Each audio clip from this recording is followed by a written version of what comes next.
மத்தேயு 11ஆம் அதிகாரம் 28ஆம் வசனத்திலே 29ஆம் வசனத்திலே பார்க்கும் பொழுது, வருத்தப்பட்டு பாரம் சுமக்கிறவர்களே, நீங்கள் எல்லாரும் என்னிடத்தில் வாருங்கள், நான் உங்களுக்கு இளைப்பாறுதல் தருவேன்.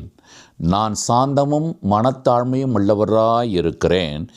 என் நுகத்தை உங்கள் மேல் ஏற்றுக்கொண்டு என்னிடத்திலே கற்றுக்கொள்ளுங்கள் என்று ஆண்டவர் சொல்கிறார்.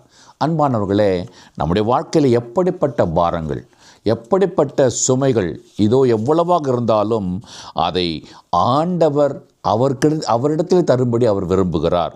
அப்படி கொடுக்கும் பொழுது அவர் நமக்கு சொல்லிக் கொடுக்கிற காரியம், அவர் ஏதோ எவ்வளவாக கீழ்ப்படிதல் உள்ளவராக, தாழ்மை உள்ளவராக, தன்னை எல்லாவற்றையும் துறந்து நம்மை தேடி வந்தவராக இருக்கிறாரே, அதை நாம் கற்றுக்கொண்டு அப்படியாகவே நடக்கும் பொழுது தேவன் நம்முடைய வாழ்க்கையிலும் பெரிதான ஒரு இளைப்பாறுதலை நான் கொண்டு வருவேன் என்று சொல்லுகிறார்.